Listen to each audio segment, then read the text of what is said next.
Como escolher o melhor tipo de canteiro para tu fazer a tua plantação? Tem que levar várias coisas em consideração. Se o teu terreno é úmido, se o teu terreno é seco, se o teu terreno é inclinado, se é arenoso, se é argiloso, tudo isso a gente tem que ver. Quando a gente usa as caixas, por exemplo, a ideia da caixa, que como a tábua tem 30 centímetros de altura, eu tenho que uma forma de plantar, onde eu tenho uma facilidade de drenagem. Então, um lugar que chove muito, a caixa ajuda por isso. Ou seja, porque quando chove muito, eu tenho uma boa drenagem, porque é mais fácil eu botar água do que eu tirar a água, obviamente. Então, se eu tenho um canteiro mais alto, ele vai drenar mais, vai consumir mais água, vai. Mas também, se tem problema de muita chuva, ele vai drenar com facilidade, o que acontece em seguida. Então, outra vantagem da caixa. Por causa da altura da caixa, eu tenho também mais solo. Então, eu vou ter uma profundidade maior de solo, o que vai facilitar para te trabalhar com raiz e plantar cenoura, nabo, etc.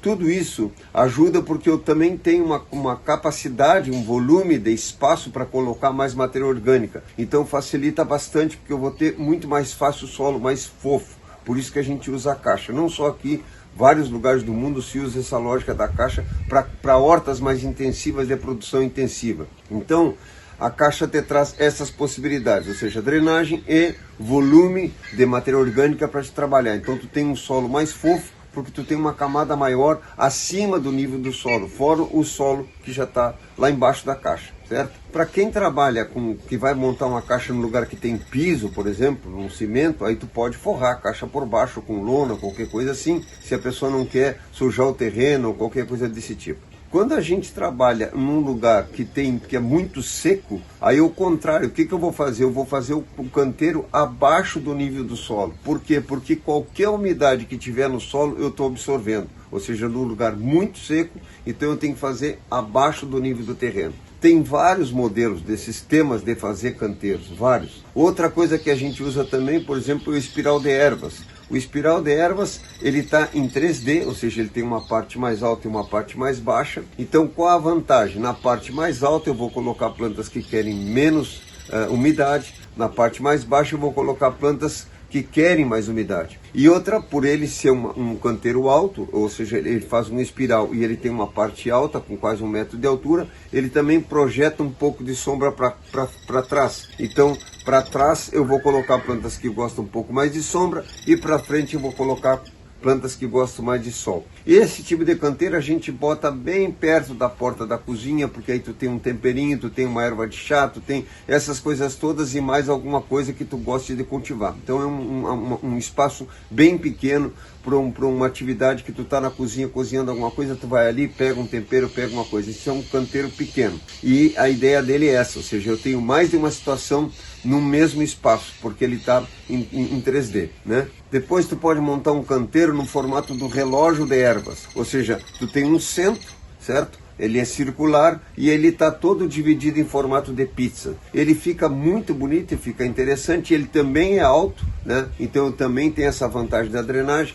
Fica um desenho bonito no terreno. O que tu tem que levar em consideração é que tu precisa fazer isso num terreno plano. Então, aí eu já tenho uma condição, ou seja, numa superfície mais plana, numa área plana do terreno, é que eu vou montar o relógio de ervas. E o relógio de ervas, como o nome já disse, eu vou estar colocando ervas de chá, ervas medicinais, tudo mais, e também as hortaliças. E o centro dele, então eu posso deixar livre para te trabalhar, para te botar um carro de mão, com composto, com as mudas, com o que for, né? E nesse centro eu posso também ter um aspersor, como o aspersor tem um giro circular, eu posso com esse aspersor do centro aguar toda o espiral de ervas. Outra coisa de forma circular que a gente monta canteiro também é a horta mandala. A horta mandala já tem mais de uma função. Ela pode ser alta, que nem a gente falou com as caixas, pode ser rente ao chão, ela pode ser para baixo também, mas o segredo aí dela é tu ter um centro de fertilidade. O que seria? Eu posso no centro colocar galinhas, por exemplo. A mandala já é bem maior que o relógio de ervas, né? Então tu vai fazer uma área bem mais ampla. No centro dela tu vai botar galinhas, por exemplo. Então o resto da horta tu vai dar para as galinhas que estão no centro e o esterco da galinha tu vai jogar para a horta. Então tu montou um sistema integrado aí de animais e plantas dentro do mesmo círculo, numa parte maior. também tu vai procurar terreno plano para fazer isso. E também a mesma coisa da irrigação, tu pode trabalhar dessa forma, ela vai estar dividida também em pizzas, e tu pode também, para cada canteiro, ter um sistema de irrigação separado, irrigando uns canteiros e outros canteiros. E nesse sistema, ou seja, da horta mandala, tu pode criar uma condição de algumas plantas mais altas na borda para projetar um pouco de sombra para dentro, se for o caso de um lugar que está com muito excesso de sol, ou tu pode ir jogando com isso com plantas altas e plantas baixas. Então, a mandala já tem um centro de fertilidade, certo? E também a gente usa peixe, ou seja, então eu tenho um lago com peixe no centro, o peixe defeca na água, essa água eu uso para irrigar a horta. Então tem vários sistemas que a gente pode fazer de canteiros. Um outro modelo seria a questão dos camalhões, que geralmente a gente usa para raiz, mandioca, batata doce, batata inglesa, né? Ou seja, eu faço um camalhão, ele também não deixa de ser um canteiro alto, é um canteiro que drena, porque ele tem o camalhão que é mais alto, e toda raiz que tu vai plantar, obviamente tu precisa de espaço para ela se expandir. Então por isso que a gente junta a terra na batata, na mandioca, na batata doce, por causa disso, porque ela precisa de espaço para ela se expandir. Então o camalhão é para isso. Isso pode ser numa escala pequena ou numa escala grande. E se for uma escala maior, de plantio, tu pode trabalhar com a enxada rotativa, que ela já levanta o canteiro, né? E a enxada rotativa te traz essa possibilidade de ser com máquinas grandes ou máquinas pequenas, tu tanto fazer uma horta pequena, com uma tobata, por exemplo, ou um tratorito, ou um trator grande que tu vai conseguir fazer uma extensão maior. Então tu vê que a quantidade de possibilidades que a gente tem é enorme. Um outro canteiro que a gente usa também é o buraco fechadura. O buraco fechador, tu tem um centro, certo? Onde tu tem uma horta ao redor. Então, tu fica nesse centro e aí tu estende a mão, por exemplo, até a metade do canteiro, de dentro desse círculo. Depois, pelo lado de fora desse círculo, tu estende a mão para dentro. Então, aí tu vai fazer a medida do teu canteiro, ou seja, não tem uma regra. A regra é o tamanho do teu corpo.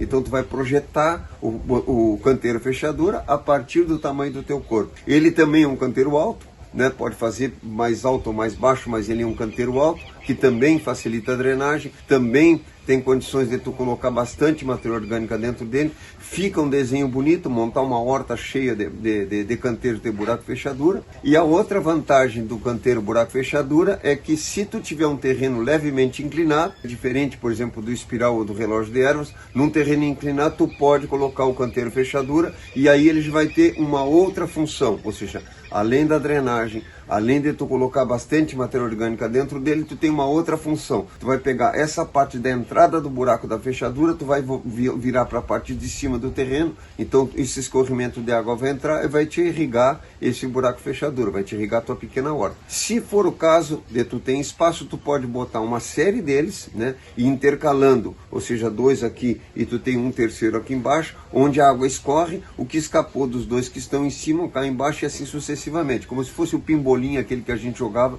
que a bolinha vem batendo, vem parando em algumas esferas dessas. Então dessa forma eu posso fazer uma segurança da água que está escorrendo, porque ela vem parando nesses círculos desses buracos de fechadura. Então tu vê que tem mais de uma vantagem. Sempre é importante quando a gente for fazer um sistema, é que o sistema tenha mais de uma função. No caso do buraco de fechadura, então, tem três funções, ou seja, ele consegue segurar a água que está em declive, que está escorrendo. Ele também é um sistema bom de drenagem, porque tu vai fazer ele mais alto, e ele também cabe uma boa quantidade de matéria orgânica. Tu pode fazer ele também só puxando terra com a enxada, por exemplo, né? Um terreno está inclinado, aí tu faz um corte no terreno, puxa essa terra e tu fez como que um oco, ou seja, vai reter a água aqui e tu faz o canteiro para trás. Então tu tem um terreno inclinado, tu começa a cavocar aqui nesse buraco, puxa a terra para volta, aí tu faz um canteiro em formato de meia-lua e o centro dele vai ser um reservatório de água. Então, toda vez que chover, tu tem ali um reservatório de água. Passou a chuva, né, tu tem um tempo ainda para aquela água ficar retida ali, então tu tem um canteiro que se auto-irriga, ou seja, ele conseguiu reter essa água ali. Isso se tu fizer numa parcela grande do terreno, tu tem um acúmulo bom de água no morro todo que tu estiver montando. Essa é outra vantagem desse modelo, que é um modelo de uma meia-lua do buraco fechadura, feito só com terra, sem materiais. Aí não tem madeira, não tem telha, não tem nada para te conter, só com a própria terra. Então tu vê que são vários formatos, vários modelos que tu tem para fazer cultivo. Existem populações por o mundo inteiro plantando das formas mais diversas possíveis. Tem um sistema de chinampas também, que é um sistema que tu vai fazer dentro d'água. Então, por exemplo, tu pega um lago ou um açude que a pessoa tenha no seu sítio e tem a margem que geralmente tem algum pasto, alguma gramínea, um lodo, ou seja, a parte mais rasa. Desse lugar tu vai fazer o quê? Tu vai cavocar uns 80 centímetros mais ou menos, vai botar terra para um outro lugar de mais ou menos 1 metro. Então tu cavoca 1 metro e bota 1 metro de terra, mais ou menos essa proporção. Então eu tiro a terra daqui que está com o lodo, boto aqui para cima. Junto com essa terra eu posso botar palha que eu tenha, folha de árvores, enfim. E eu vou fazendo o quê? Vai ficar um sistema que é terra, água, terra, água, terra, água. Esse é o sistema de chinampas. A vantagem do sistema das chinampas é que tu não precisa irrigar. A planta vai buscar água à medida que ela precisa, porque o canteiro está dentro d'água. Ele tem que ficar acima do nível da terra, da água, né? Ele tem que ficar acima do nível da água. Ele é muito fértil porque tu tirou todo o resíduo de dentro do lago, ou seja, tu pegou toda a matéria orgânica do lago, que tem as fezes do peixe, que tem sílica, que tem argila, ou todo o material que entrou em decomposição da água, tu está colocando para cima e tu vem fazendo como se fosse uma lasanha, botando essa argila com palha, enfim, junta tudo isso aí em cima, tu está fazendo então ele em cima do nível da água. A planta, quando precisa de mais água, ela aprofunda a raiz, e quando ela está suficientemente com água, a raiz dela estaciona num determinado ponto. É um canteiro muito fértil, ele vale a pena, e são áreas que às vezes estão perdidas nas bordas do lago, que a pessoa não está fazendo nada. Então outro sistema seria esse chinampa.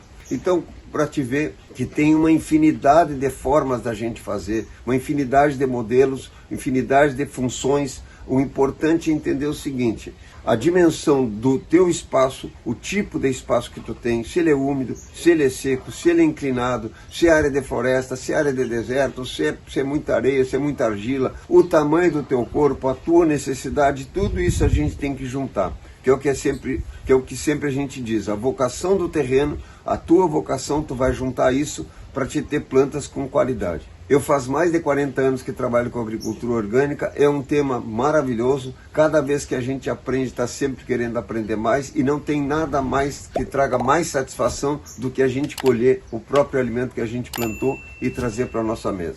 Acompanhe o nosso canal, a gente está sempre trazendo informação aqui. Informação nunca é demais. Informação organizada é o nosso primeiro recurso para a gente dar os primeiros passos para ter uma vida saudável a partir de um alimento saudável que sai de um solo saudável.